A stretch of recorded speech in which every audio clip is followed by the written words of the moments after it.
Did you start it? Is it started? Hello, Parkies. Welcome to episode... I know the episode number. 38. Yes, you got it. Bada bang. Of Parkade Pals. Do you know how many weeks we have left, Parkies? Can you do math? Can you do math, Parkies? How many weeks do we have left? The big 1-4, which is 7 doubled, number. which is half of 28, which is a third of... Can't do 28 plus 14? No, wait. That's beyond you? That's too much. 58. Anyways, welcome, Parkies, to Parkade Pals. In this episode, we're awesome. We're always awesome. In every episode, we're awesome. Actually, that's not true. In a lot of the episodes, we're not you. awesome. We're back, Parkies. I feel we're back. like we have camaraderie today. We're back, and we're on a good spot this time. We are. We can find... Dude, the weather's nice. Parkies, it is 10 degrees. I know. It's supposed to snow tomorrow. Look at that. That's a nice temperature. Yeah. Okay. It's also supposed to rain today, so it might rain while we film, which would be awesome. We'd have to run quickly inside, but... Oh, look at that. Over there. It doesn't seem very... Oh, huh. Yeah, you can probably see Parkies. It doesn't look that good. It's pretty overcast, but I think we can get the episode done before any problems occur. I have been quite nostalgic, Parkies, for the previous Parkade Pulse episodes. As soon as it starts getting warm, I realize, hey guys, it's awesome. I also realized, well, this is just how years work. Are you done complaining about how you wish the Parkade that podcast is over? Well, no, I do still wish it's over. I just am kind of happy. I'm kind of proud of what we've done, guys. I would never leave you, Parkies. I'm kind of you will. No, I won't. I'll be with you in spirit. Can I tell them about the secret we're gonna do after the end? What's the secret? Episode? No. No, we're gonna keep it a secret. Yeah. No. We have to get... Okay, fine. Well, we have a secret planned for a post-series thing. Yeah, and it will only happen if you guys watch as much as possible. Yeah. You guys have to like, comment, and subscribe. Subscribe to the video. Who is that one guy who's spinning the fidget spinner on my finger for 3 minutes? Jax Films? No. Because he did do that. He did the top 10 fidget spinner tricks. And then pretty cool. It's some dude who made clickbait content a long time ago. It's a very niche reference. Anyways, I'm so excited for the podcast to go back into spring. We have so many cool... Well, we don't actually have any cool ideas. But I feel like we can do a lot of different stuff. We're gonna have some guest episodes. I want to start getting those set up and everything. Maybe we can do some cool new spots with the guests or something. Who knows? Yeah. We have so many possibilities. Winter is finally fucking over. Thank the Lord. God, that sucked so much. Fuck you, Punxsutawney Phil. I didn't need to say that. I fucking hate that little freak. Also, I was rewatching the New Year's video that the solo episode that Parkade Pal 0 posted. So I forgot to introduce us. I'm Parkade Pal 1. This is Parkade Pal 0. But I don't see why you'd be watching episode 38 and haven't seen any of the others. Well, honestly, some of the new episodes, actually, we've fallen off in the new episodes, but it's we're so back, it's so over. Yeah. We're back for real, it's so over for real. Wait, we can reveal who won the last episode if you want today, because we can check the views and the retention. I think I lost. I think you lost too. It has 8 views, last I checked. Fuck. Which is not great. But the retention might be super high. All 8 of those people might have fucking just stayed the entire episode. Who knows? The 6-7 might have popped off. Anyways, that was my strat. I was gambling on it. But yeah, I was rewatching the episode, and you were talking about Easter, and I want to redredge up that topic. I learned something new recently. Easter does actually have a purpose, and so I want to tell you guys the thing. Bullshit. I used to think that Easter was the first Sunday of April. That is a lie, Parkies. That is a lie. It's not the first Sunday of April. It is the first Sunday after the first full moon after the start of spring. So the start of spring is March 21st. Yeah. And after the full moon, it is the next Sunday after that. That is the holiday. And you may be a little confused and be like, well, how does that have literally anything to do with Jesus at all? Well, it's because it's pagan in originality. Yes, it's pagan. I didn't know this. Shut up. It's pagan. Cajun. It's pagan. Very spicy. It's pagan. And the holiday originally is a fertility holiday. I didn't know this. So we should breed. No, but that's why rabbits are like a big thing, and why eggs are a big thing in on Easter. All I'm saying is that's you got where it eggs. comes from. So I could dress up like a rabbit. So Easter does have a purpose. It's not just Jesus. I did not actually know that. I didn't know it was a pagan holiday originally. And the fucking Christians just kind of stole the day, all things considered. They also It's kinda stole fucked Christmas. up. They took all of them. But it doesn't even make sense too, because Jesus probably didn't even die on fucking Easter or even close to Easter. Well, Easter was not. Whoa! Easter was not. They're doing it. They're doing what? They're bouncing up and down. Oh, I love crows so much. Parkies, there's a couple crows. I think they're buddies. I think they're best friends. Let's stay on topic, Parkade Pal. Whoa! Okay. I love the crows. Oh. Hi, they're friends. I love crows so much, guys. They're my favorite. They hate animal. each other. They're my favorite animal. Oh yeah. I love. Kill each other. I love them so much. Anyways, As always, we start off with small talk. What's I'm not fucking done, dumbass? Oh. Easter's not the death of Christ. It's That the is- resurrection of Christ. Well, no, the Good Friday, he dies, which is a part of Easter weekend. It's a part of the fucking holiday. So what's the name of the holiday? Good Friday. Instead of it being Easter. I wonder why. It's a part of the holiday. Ted Muncher. Anyways, as always, we start off with small talk. Another thing about the history of this podcast, Parkade Pal Zero really fucking hated that I was trying to introduce segments. Every episode that we have done small talk. I successfully... I think segments are bullshit still. I still don't fuck with them, successfully really. introduced a small talk segment into the format of this podcast, and now we can't go without it. I still think it's bullshit, okay? I don't think the segments should exist, except now that they've been existing, I feel like I owe it to you guys to give you segments. Yeah. However, it is still bullshit. I love him. I swear to you it's still bullshit. Segments aren't real. They I think shouldn't it's exist. I think it's funny, honestly. They shouldn't exist. Whoa, there's a bird. He's singing. I'm amazed at the whimsy of life, guys. Spring is such a good season. Summer's still my favorite, but spring... Summer's your favorite? Yeah, summer's my favorite Enjoy being season. sweaty and disgusting all the I time. love the heat. I love the being heat. sweaty. I don't I have love... such a sweat fetish. It's me, Parkade Pal 1. How can that be a fucking fetish? How can you... You just sweat. It's just a natural You thing. don't know about that? What? You haven't seen all like the weird like images of just like really sweaty anime people? No. Really? I'm That's crazy. amazed They're by in this Instagram show. GIF comment sections a lot, no matter what video. Yeah. I thought it was like a feet thing. No. Like the Deku from My Hero Academia is sitting with his big fucking toes that are wrinkly for some Do you think reason. there's only one fetish? Yeah, honestly. There's just feet, and that's I it. just don't- Feet is like the least fetishy fetish that exists. I just don't get how sweat. I mean, I guess, but like that's like a thing that happens during sex. I don't know. You like sweat a lot. 'Cause Yeah. you're moving. And you're surprised that people like that? Guess what? Feet happen But during like, sex too. They don't just go away. I don't know. I don't know how that's really considered like a fetish. I don't really get it. Anyways, yeah. As always, Weirdo. we start off with small talk. Parkade Pal Zero. How has your week been going? Vampire.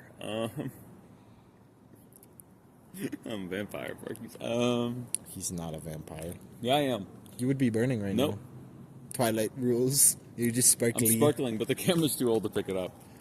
Yeah, So- I have noticed, like, a bunch of my outfits have just, like, because I wear a lot of black, they just kind of disappear in the camera resolution. Yeah. Like, you can't see any individual parts of Yeah. it. They're Yeah. not cool anyway, so who gives a fuck? But, you know. Go ahead. Okay, Magic the Gathering! I'm playing so much Magic. Oh my god, I'm having so much fun. I've been getting into decks, I've been learning more about Magic and, like, the community that surrounds it. I'm really excited for the new bundle that's coming out. Something about Strixhaven. Yeah, Secrets of Strixhaven. Because they already did Strixhaven a few years back, and now they're going back for Secrets. And it's one of the coolest in-universe sets, in my opinion. I really like... Actually, my favorite in-universe set is... either Edge of Eternities or Bloomburrow, which is like the space one, and like then like the little critters one who lives in the who live in the forest, like the squirrel one and stuff. I really like those decks. But that's cool. I got my hands on a new deck because I learned something. Apparently, there's a precon called Blood Rights, and like a precon's like 100 cards constructed in a deck already that you buy. So it's just a pre-built deck that you buy. And this one is from 2023. It's from Ixara, I think, is the set that it's from. It's called Blood Rites, and it's a white-black vampires deck. So it's based around like sacrificing vampires and like life gain and life loss and stuff like that. So it's a pretty cool deck. But I learned something. The reprint value of the deck. So like the cost of the individual singles in the deck total 240 Canadian dollars. So you make money. I paid 60.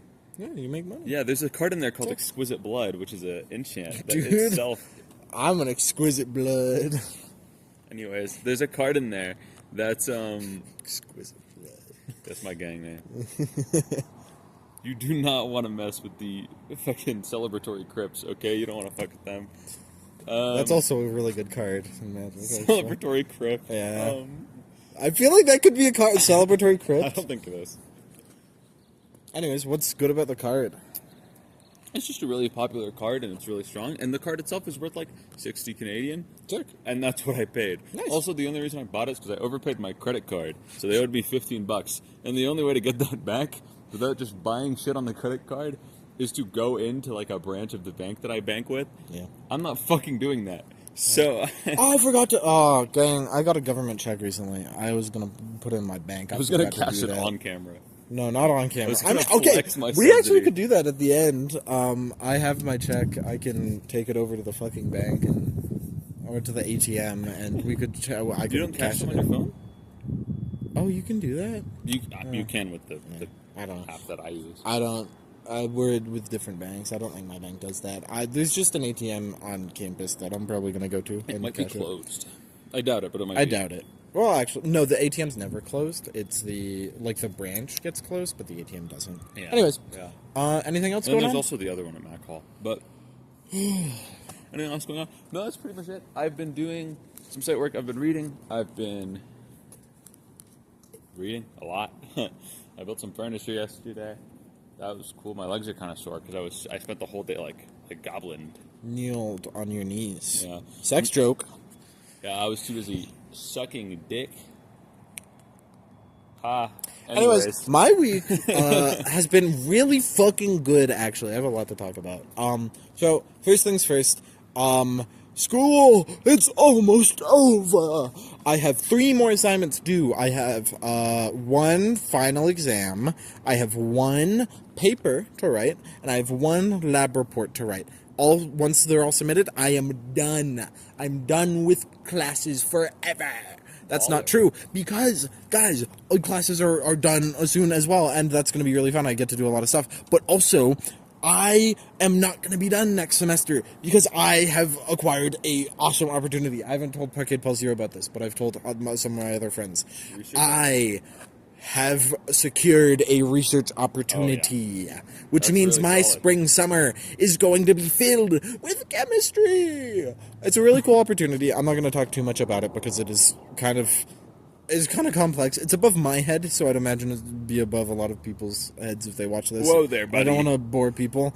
Don't underestimate the Parkies. What do you know Maybe about? there's a lot of chem majors. What do you know about like complex catalysis? Oh, I don't know shit. Maybe they do. I don't know. And protecting groups and the problems that they pose in synthesis.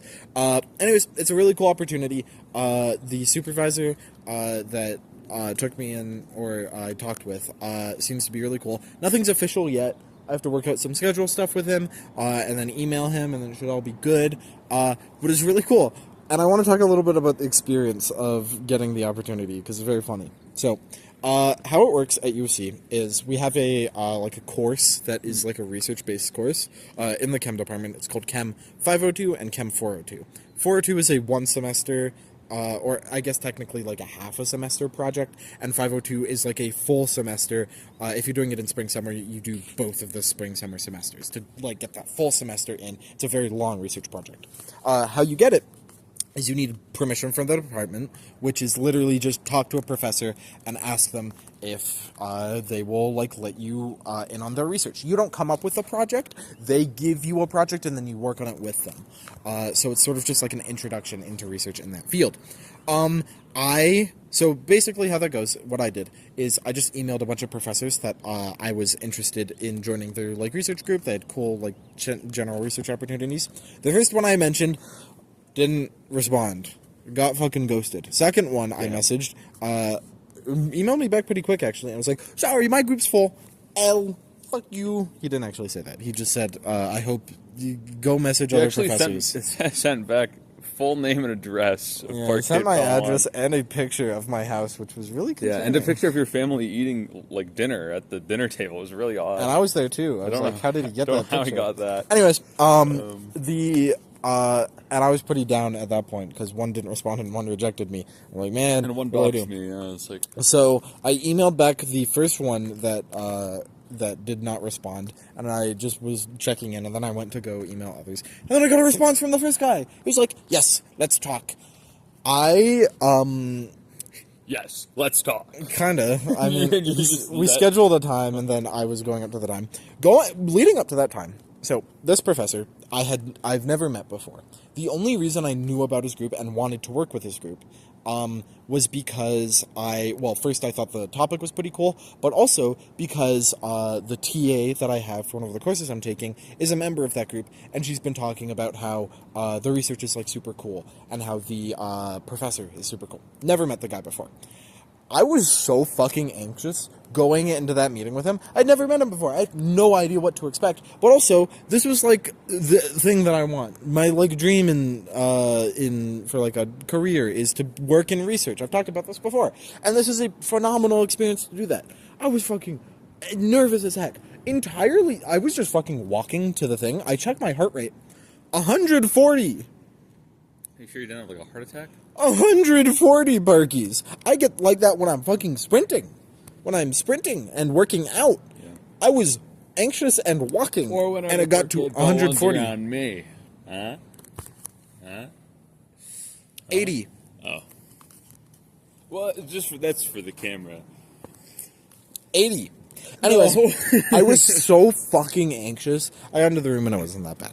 But, I don't know, it's a really fucking anxious experience, talking to new people, but also, like, having a career thing that you really want to do on the line was really scary. But I have it now, and I will be emailing him, and I will work out my schedule, but it's super cool, because I'm going to have an opportunity in the spring, summer, and I'm going to have a lot to talk about in regards to it. It's going to be super fucking cool. I love chemistry, Parkies. Yay! Anyways. There's going to be no good research opportunities in computer science. I guarantee you there probably are, honestly. In fact, what I know, the professor I was talking to also told me about, like, a data science opportunity that he also had, which was not a part of, like, a 402 or 502 project. He was just, like, he had funding in his program to just pay an undergraduate student to work on that. So just, like, employed, essentially. And the project is a lot more like machine learning type stuff, which if you just know Python and you have a basic understanding in machine learning, you can just do. You take like one chem course and then you mix chemicals and then you do data science and then bang. So I think the problem though is that you'll probably have to look in multiple different departments of STEM. Like, there will probably be, I don't know, comp sci math opportunities or something, comp sci biology opportunities. It's like, I don't do bio or chem at the uni level, really. But you have, like, interests in them, and you have some kind of experience in them. I don't know. High school bio, high school chem. Yeah. That's all I have. Which, is something, for sure. Bio or uni chem, so I've done uni math, but... Yeah, so, but it's like something. I'm sure there are opportunities to get there. And you should do research. I'm just worried a lot of them are going to be really uninteresting in AI or focused. Well, to be fair, I think this is the case for computer science. I don't think the big focus is getting into research. I think it's internships and working actual jobs in comp sci, because that's where most of it goes. But I have no idea. I've learned that chem is actually very similar to engineering in how like you move on after university. Internships are a huge thing, but also like actual opportunities to work in the university is also a really big thing. Anyways, that was my week. It was super fun. He was behind there. There was a pigeon behind the boxes. He was fucking hiding. This motherfucker. Okay, Parkies. Last time we were up here, there were pigeons behind this like box to the left of us here, and I think they're nesting back there or something. But Or they're just chilling back there. I think they're nesting. And we got up today, and we're like, well, I wonder if the pigeons are still there. And we check, and nobody saw the pigeons, and he's fucking back there the whole time. He was fucking hiding. Man, he probably has a nest in like some bullshit. It's a good hiding spot. Like I definitely didn't see him, but humans are usually known for their good memory. So I'll probably next time we come up here, I'll probably know that there's a pigeon there. Anyways, yeah, everything's been going pretty cool. I have a topic for today. Do you want to get into the topic? Okay. Is it Easter related? Not at all, no. But I think you'll definitely have a lot to talk about. It's a philosophical topic. So the topic, I'll give you guys a little bit of background to share how I figured out this topic, and then we'll actually get into it. So first of all, another part of like... There's a log in the way, Parkade. You don't know that, but there is. There's a cool log. Another thing we did last week was we went to a party with a bunch of our friends. Oh, yeah. And I met a really cool philosophy major. And they put me on something really cool. They put me on a philosophy podcast. They put you on. That I have been listening to recently. Called what? Are we allowed to plug it? Okay. It's Are called, we allowed to plug? Who's gonna... It's called A History of Philosophy with No Gaps. Yeah, something along that lines. It's a podcast where one fucking chud, I'm sorry, you're not a chud, who's sponsored by his philosophy department, just talks about philosophy topics, which is like a super cool like job to just fucking have, to be paid by your philosophy department to do a podcast and talk about philosophy. It's really cool. But his most recent episodes, I just started listening to them, talked about a certain topic, and that's what we're going to talk about today. So we're going to start off by going back to a person we've talked about before, Descartes. So this is like medieval philosophy. I got Descartes. We're past fucking Plato. No, everybody hates Plato. Everybody hates hold on. Archimedes. We're in medieval philosophy now. Descartes. I hate the buoyancy principle. Fuck him. Descartes Fuck Archimedes. just released his book or something. I don't fucking know. What did he say? What did he say? Which book? Meditations? I don't care. What was his quote? Yeah, he said, "I think therefore I am." This ushered in a period of dualism. This idea that the mind is separate from the body, like distinctly separate. The mind and the body are not one. The mind is fundamentally different from the body, right? The body is the flesh vessel, your mech suit. Yeah, but also it's an extension of matter. And the Cartesians at this time, which are, I think the best way to describe like Cartesians is like a very practical, logical, like sort of naturalist view of like the world is governed by laws and stuff, and natural philosophy all follows these laws essentially, right? Like Newtonian laws, every action has an equal opposite reaction. First law, blah blah blah blah blah. You know what he did. Anyways, so you sort of get that, right? And so Descartes ushered in this idea, and it comes up with a couple problems, you know? If the mind is entirely separate from the body, the mind is immaterial, and the body is definitely material, right? Your body is made out of matter, and to the Cartesians at the time, matter is just an extension of space. It's directionally important. It's an extension of space. So the problem comes, if your mind is immaterial and your body is material, how the fuck does anything work? Awesomeness? How do you raise your arm, Parkade Pal 0? I just did it. How? Did your mind do that? No, I did that. Did your mind will that? No, I did that. How the fuck does my mind will something to existence and make something happen? That is a fundamental problem, Big Bird. Fundamental problem with causation. So, like, you know SpongeBob? Yeah. You know how his brain has the little SpongeBobs? Yeah. And they do all the work? Yeah. My soul, my mind, okay? Little Parkade Pal Zeros? Little Parkade Pal Zeros. But zeros. except instead of many of them, there's just one guy. And he's got this, like, switchboard in front of him. You seen Inside Out? Yeah. He's in the gamer chair. You have one emotion? Oh, yeah. And he's Why do they just fucking yell when they fly? Fun. And he's going crazy. He's flipping all the switches and shit. He's letting me do all this shit. That's how it works. So they didn't believe that. They thought that the mind was separate from the body, and it is the separate. mind He's is just here. immaterial. So how the fuck does that work? It fundamentally is a problem with causation, because if you fundamentally think about a thing only moves if it is caused by another thing, right? So you can only move the log in front of the camera that you guys can't see, or between the camera, if I exert a force on it, right? You can only do that. A immaterial object cannot do that. Something that does not have mass, something that is not an extension of space, cannot do that, right? Yeah. So how the fuck does that work? An answer. So I would like to say what I'm about to talk about is not an answer to this problem. It's just sort of like a convenient way to talk about it. This thing existed before. One of the answers to this is the concept of occasionalism, which is a theory about cause and effect. Okay. Occasionalism Let's go. is the theory that causation is only ever definitively caused by God. Your mind doesn't do anything. It doesn't cause anything. Your body does not cause anything. God is the one thing that causes everything. He causes absolutely everything. Your body, you do not cause your arm to move. So do I like send it an invoice? Like I open like a ticket and I'm like, hey yo, can I like quadruple backflip right now? And he's like, sure. Your will does not have anything to do with that. You do not will your arm to move. God wills your arm to move. But I want to move my arm. But yeah, and it's just an occasion that when you think that that you want to move your arm actually moves. That's just an occasional thing. But the only true causation is But every time I've God. ever wanted to move my arm, I've been able to move it. Yeah, there's never been a time where I haven't been able to move it. That's not true. That's not true at all. If I hold back your arm, I'm not going to do it. But if I hold back your arm, you will your arm to move, and then it doesn't move. So you're stronger than God. No, Well, I'm not power stronger scaling than God. Okay, if I were to power scale you, No.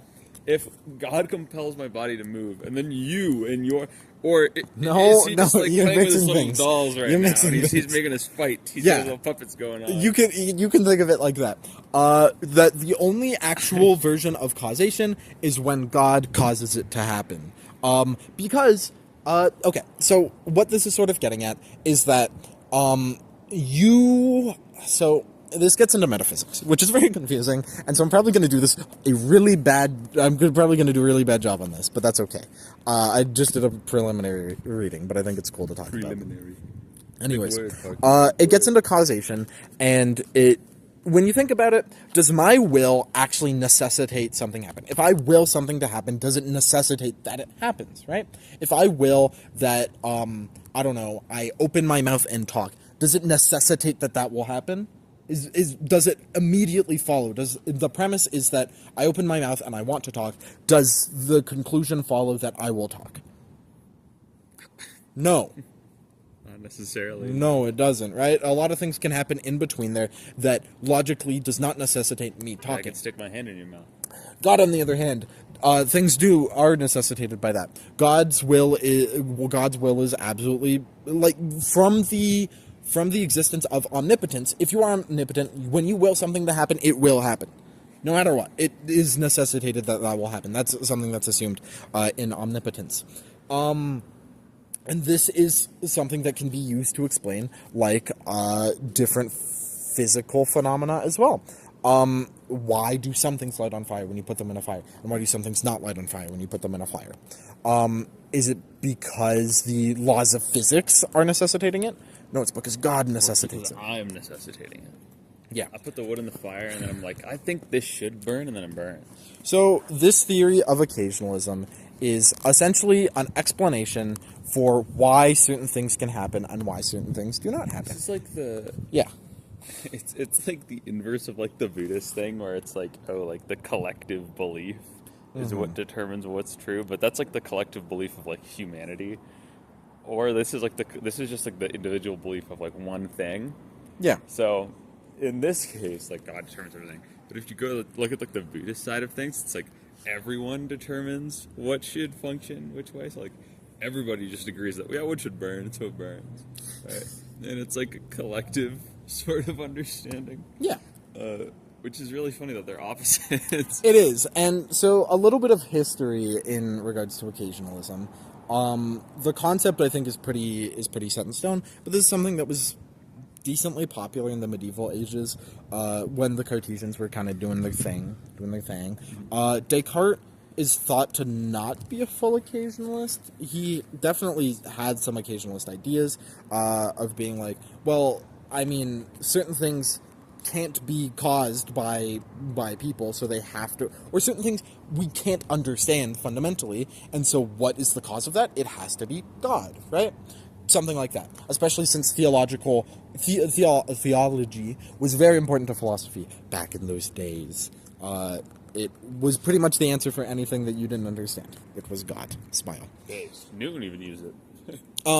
But these ideas didn't originate in the medieval ages. These ideas originated, I think, in Islam originally. I think is where they originally came from. And it was an explanation for why miracles happen. Because if you take the premises that things happen because of like natural laws, right? Something will only happen if another condition is met. A thing will only light on fire if it is hot and exposed to oxygen, right? Then miracles don't make sense at all. Then God does not have the power to change the world around him. He can't make it not light on fire, right? Even if all of the conditions are met, there's nothing God can do to stop that thing from happening. But that goes fundamentally against the belief that God is infinitely powerful, right? God can do anything. He's the ultimate creator. And so it must follow then that God is willing that thing to be lit on fire, right? Or else he has no power to create miracles. These people were not full occasionalists. They were not entire occasionalists. They were occasionalists on occasion. They had occasional ideas of occasionalism. I think occasionalism is a very funny name, by the way. The entire idea is that the way that things happen as we observe them only happens on occasion. But everything in theory is because what you're not looking at's not rendered, right? So like when I like stare down, like the skybox goes away. the only real like application of your will, of your causation, of you making something happen only happens on occasion. But God does everything else.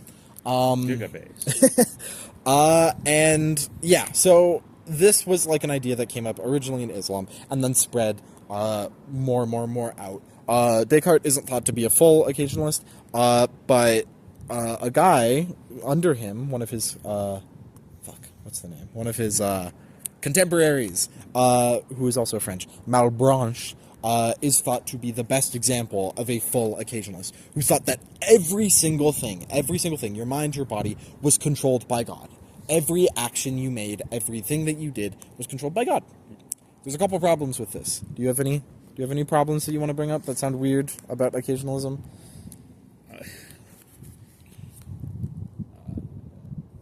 don't know. It just seems weird because like it is weird. If everything was like, I feel like there's a lot of issues. Like if like there's people who don't believe in God.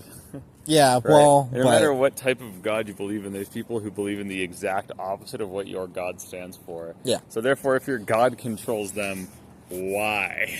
Well, does he just want haters? Like, does he just want like? So a great fucking reason is why, to be entirely honest, because why the fuck does God care to do all of this? A lot of common theories around the time is that God just made a set of rules that the universe is followed by, and then he takes his hands off and just lets it go, essentially, right? Well, I mean, if you're like a perfect being, like, yeah, you can't just do that because your rules don't.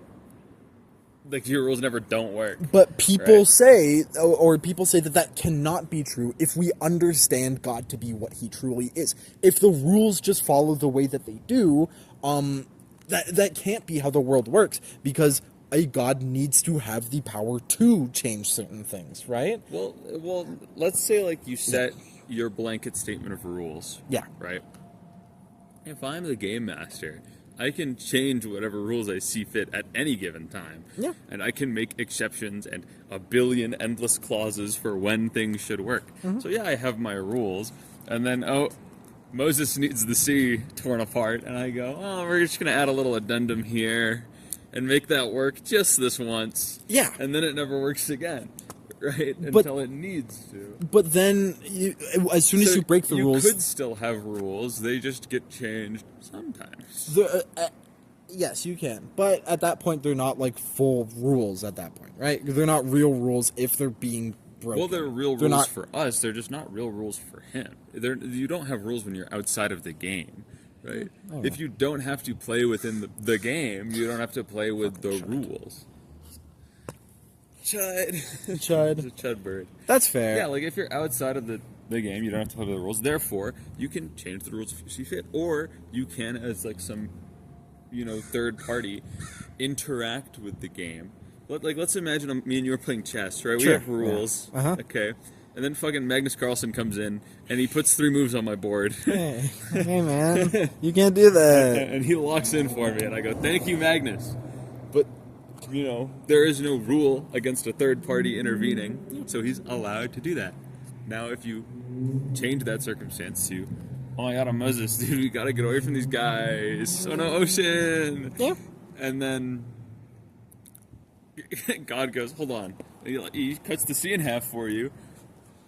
Is there any rule against a god intervening to change the rules? Because if there isn't, then it doesn't really matter. Well, it's because it works. It's because it works with these ideas. An idea of rules is that this is how the universe will always work. It's like the laws of physics, right? The laws of physics do not change, and they break down depending on the model you use, right? Because even the current understanding of physics breaks down when you get to black holes and stuff. Things stop making sense, or when you start getting really, really, really small, things stop making sense. Yeah, right. But if certain conditions are met, then they will be followed. But that takes away God's autonomy, because God can do anything, and God has control over everything.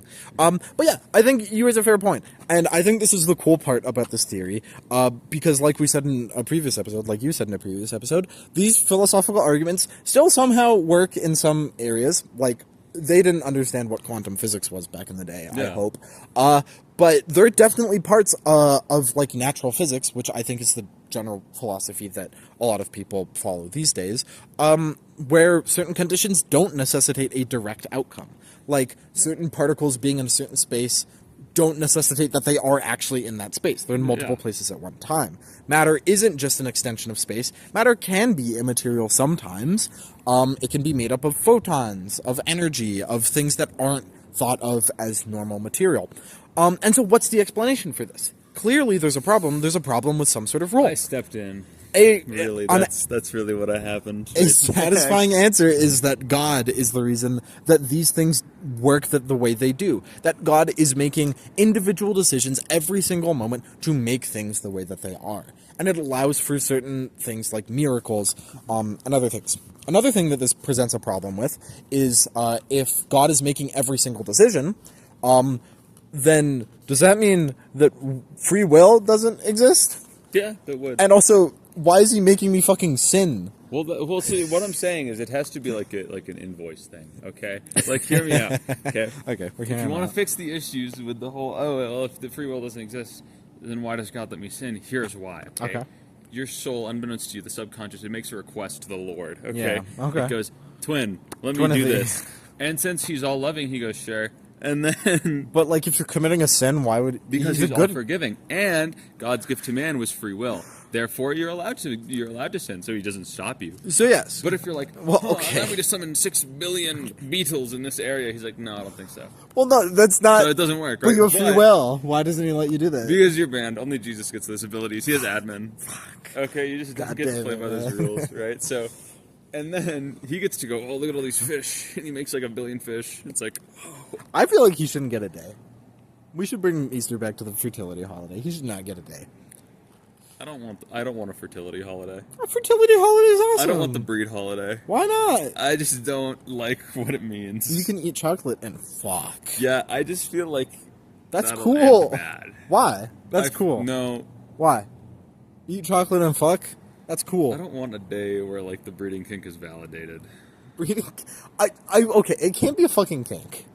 It can't be a kink. No, you're like a mammal. That's what you fucking do. Yeah, it's not a fucking kink. Yeah, that's like saying, dude, I have a living kink. Guys, I have a sex kink. It's not a kink. Whoa. Anyways, so free will, how does it exist in this model? Mel Branch, who, once again, had some very convincing points about this, was also a Christian. Or, the other one, I forget. I don't know. Whatever. Catholic, yeah. He was a Catholic. And so, free will is a very important thing to Catholicism. Like you said, God gave us free will. So how the fuck does this theory work under a concept of free will? It has to. Especially since it does not give good reason for. This gets into the argument of you can't have a God that is loving and omniscient and the other thing. You can't have all powerful. Yeah, You can't have all powerful, all knowing, and all present. They have to, you can only pick one. You can't have all of those. You can put all loving anywhere. That's like whatever. But the big three that people argue against is you can't have all powerful, all knowing, and all present in one being. Yeah. You have to. You can have two. You can have any combination of two of those three. But you cannot have all three because you can always counterpoint one with the existence of the other. Yeah. Right? Because if God's everywhere and all powerful, why do bad things happen? Because he's everywhere, his influence is boundless. He should be able to stop every bad thing from happening. So clearly, he is not all good. So right?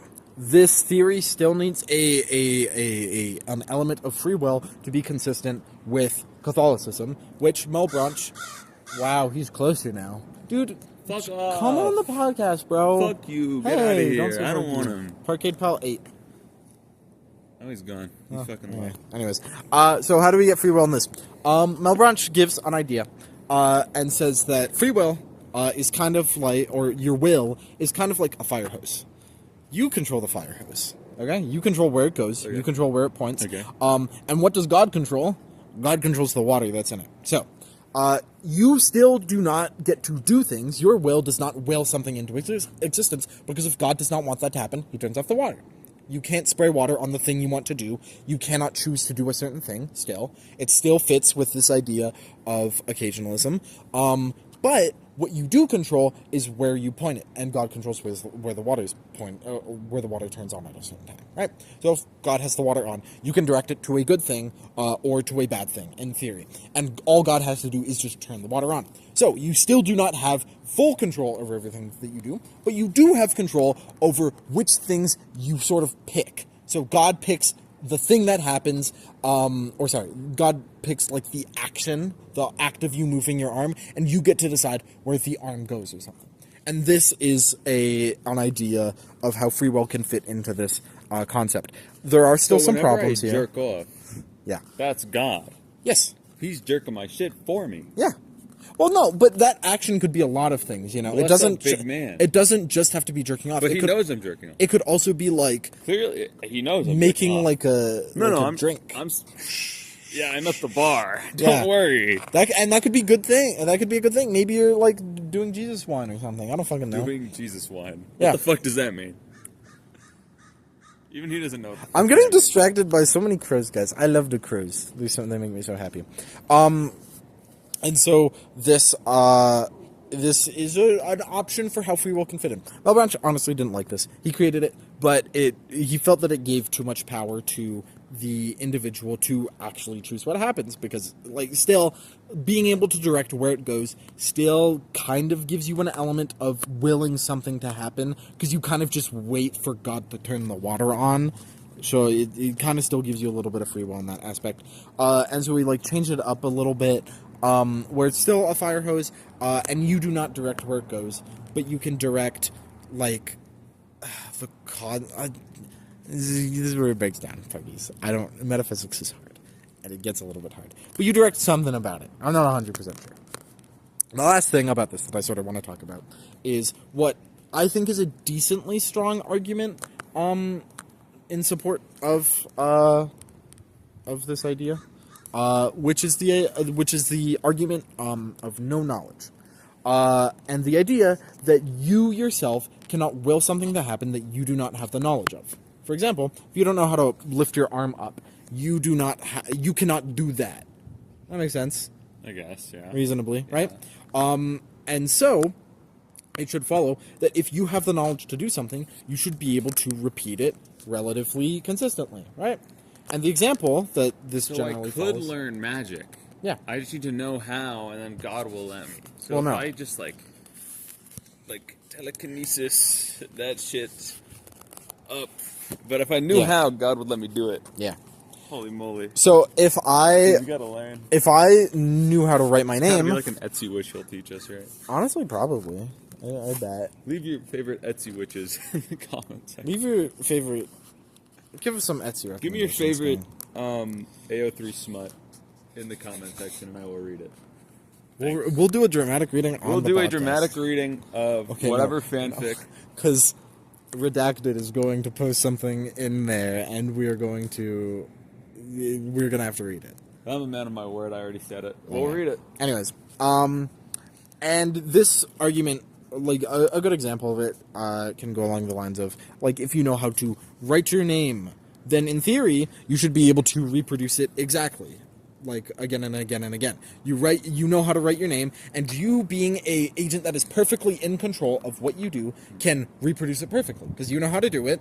You can will something into existence with your mind, but when you write your name again, it isn't the same. It isn't exactly the same. There are small imperfections that change it. And so something is going on in between what you think is control over what you do, i.e. writing your name and how you write your name, and what actually happens, which is that God wills that you write into existence. You do not have absolute control over your actions because they are not, even if you do have the knowledge, they are not perfect. You cannot accurately, or you cannot do them perfectly. So there is some disconnect between your ability to do something and what you want to do. I mean, yeah, that makes a lot of sense because it's not like, because like if you think of like an Olympian or whatever, Yeah. they've practiced to do like X thing perfectly, and then like they still fuck up. So it's like, Yeah. clearly just like putting in the work and putting in like the effort isn't really enough to do the same thing every single time. There's there's chance, it seems like, but if you equate that chance to God, then it's God. Or Whatever the answer is, you cannot will something. Your will does not necessitate that something will happen. I think that's a fair point, and I think that's the point that makes it. The point that I'm not very satisfied with is that it is God. Because there's a lot of assumptions that show up when God is there.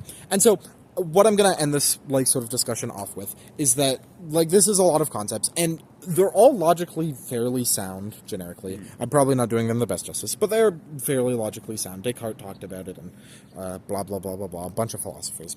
But what this really gets at is, if not God, then what? What is the origin for these things? Why do we not actually have control over our actions? And this relates to the topic that we talked about previously, of free will. There can be a number of different things. The answer that Malebranche and Descartes and all of the Cartesians who were occasionalists at the time had was God, because it was the most convenient answer. It was something that a lot of other people believed, and it was something that was pretty much universal throughout philosophy at the time. But we now live in a time where we have a bunch of different answers, and religion isn't as dominant as it was before. So, what could be the answer? It could be a lot of things. It could be random chance. It could be the laws of physics. The laws of physics does satisfyingly answer these in a lot of ways. It could be that the laws of physics have randomness into them in their elements, and that's why our actions why we do not always have control over our actions, why our will does not will something into existence, because there's something, random chance, bridging that gap. I guess, yeah. It could be a bunch of different things. I can't think of any like convincing examples right now, but you could have like the Descartes thing where it's just like the only thing you know exists is you. Therefore, if you build if it's like, imagine it's just your consciousness and nothing else that actually exists, and then you just kind of like put on the show for yourself that is this. Yeah. So, in a sense, it's you, right? You've just determined that this is how things are. Occasionalism doesn't have to be God, although everywhere it's written it is God. It doesn't have to be God, which I think is a really cool way to connect it back to... Shut up! Hey, stop! I think it's the same crew, too. I think he's flying around and crowing from fucking hate him. multiple different ends. This motherfucking bird that I hate. This fucking bird that I hate. I love him. I think he deserves Parkade Pal status. I think he's Parkade Pal 8. No, you're sinded. You hate me. I'm gonna shoot him with a gun. And I'm Parkade Pal 1, so... See, he's quiet and polite. Why can't he be more like him? Well, just wait. He's shaking. I love crows so much. I've said that a lot. See, he's so polite. I've thought about getting back He into... doesn't say anything. I've thought about getting back into the one-player TTRPG. Yeah, where did that go, Twin? I talked about it on, I think the first couple episodes, but hey, I might get back into it. Who knows? Anyways, that's my concept of occasionalism, and what it is and why it is. I think it's a decently satisfying explanation of causation, because causation is a very important metaphysical concept, and it gets there we go. It gets confusing sometimes. Why is he more high pitched than the other guy? I don't know. Maybe it's because he's closer. Maybe it's because it's a girl. She's done her voice training. Girls don't have to do voice training. Well, no, because transition. It's not trans. She was male assigned at birth, and so. Stop projecting onto crows. It's kind of weird. Anyways, would you like to share anything else? Any thoughts about occasionalism? I think I could FC God. Like if Metaphysics is cool, guys. If it was like me v him, like put us on an even playing field, I feel like I'd win. So how do you put you and God on an even playing field? That's impossible. Either put him in a man's body, like Jesus. Let me swing on him. You think you could beat the shit out of Jesus? All I'm saying is, he knew that someone was going to betray him, and he still let that shit happen. Yeah, he probably would let you beat the shit out of him, but exactly. I don't think... So I'd win. I don't... Okay. And then, fair enough. Since I believe in him, because I just killed him, I got to heaven anyway. It's like a quadruple win. I don't think Judas went to heaven. He accepted Christ as a savior. He accepted that Christ died on the cross. I don't think he did, actually. I think that all of those fundamental sinners do go to hell, actually. He died for every sin, past, present, and future. Well, but... If you believe that Christ is your Savior, that He is the Son of God, and that He died on the cross for your sins to absolve you, you get to go to heaven. I don't think Judas believed that. I will say he's clearly real. He's right there. I just beat him to death, and he's gonna let me because he wouldn't kill me because he's Jesus. And then I get to go to heaven. Okay, he might though. He might fucking lock in and be like, "Fuck you, you, and just you. Everybody else is fine. You fucking beam of light annihilates me on impact. I'd win. I'd get to go to heaven for free. Double win-win. Yeah. Or make me God. I feel like I have a better imagination. Put me up there. Let us like 1v1 with just whatever we can think of. I think I'd win. Okay. Anyways, we should decide a winner now. I watch more TV than he has. He probably, yeah, honestly. You watch more anime. Yeah, dude. You could, like, Goku him. Anime's not of God. Does Goku Jesus win? Ooh, that's a good one. I think Jesus probably wins. I don't know, dude. Goku can destroy the universe. So could Jesus, I think. Well, Goku's, like, kind of immortal. And Jesus certainly was not. He fucking came back. I think that counts as immortal. Well, that's what happened to Cthulhu. Well, where is he? Boat got him, and then he came back. He's so wrong. That's where the book fucking ends. Well, he does come back. The book ends there. There is no more book. Yeah, but he comes back. What do you mean he comes back? It's implied in the fucking short story that he doesn't die. But he gets hit by the boat. Yeah, he, like, obliterates when he gets hit by the boat. Well, no, he just runs away. No, he doesn't. Yes, he does. Read the Wikipedia page. I had an argument about this with my dad. Read the book, dumbass. You've not read Call of Cthulhu. Yes, I have. No, you haven't. Yes, I have. What's the first word? Oh, fuck. Yep. That could be... Hey, that could be... Probably that could be the challenge for this, how we decide the winner. Whoever guesses the first word of Call of Cthulhu, right? Or whoever gets closer. How do we define closer? Like closer in the dictionary? Vibes. No, that's bullshit. Yeah, you're right. Oh, I have an idea. You know how there's numbers on a barcode? On the barcode of your monster can, whoever gets closer to the sum of all of the numbers on the barcode wins the episode. Oh, okay. You go first. 51. 51? I think it's going to be... Actually, can I change my answer? Sure, go ahead. 43. I think it's going to be a solid... I mean, I could go the strat. I'm going to say 30. 43 versus 30? Yeah, bring it over so we can count it on camera. 43 versus 30. Oh, there's two sets of numbers. Fuck. That's okay. We add them all together. I think we do the bottom one, right? No, we do all of them. Oh, I said the sum of all of the numbers on the barcode. Oh, yeah, all the numbers on the barcode. Yeah, okay. So 7. 7, 0. So I'll just skip the zeros. Yeah, well, yes, I know. 7, 8, 4, so that's 12, and then 7, which is... 15... No, 7 plus 8 is 15. Yeah, plus 4 is 19. Plus 7 is 26. I lose. Plus 9. I think I win. Plus 9? Is there a 9? Well, no, sorry. Plus 3 plus 3. So 26 plus 3 is 29. Plus 3 is 32. 32. Plus 4 36. is 36. Plus 2 is 38. Okay, and then there's like Yeah, you 4 win. more 3s, a 9. I and 2 honestly 8s. thought that there was just going to be the bottom round. I thought it was going to be a really low number. I thought there was going to be a lot of zeros. I knew but there there's was. not a I've zeros. looked at the scan so much. I know there's usually a lot of 8s. I don't know why. Oh, I think I it's don't just something to do with the packaging. Anyways, yeah, I guess that means Parkade Pal 0 is the winner of this episode. Yay. Occasionalism, pretty cool topic. I want to God, talk let me more win. about. I want to talk more about metaphysics because I feel like metaphysics is very cool. It's very complex. Though. Jetty physics. You have to do a lot of thinking. It's hard. Bye, Parkies. Sick. Bye bye.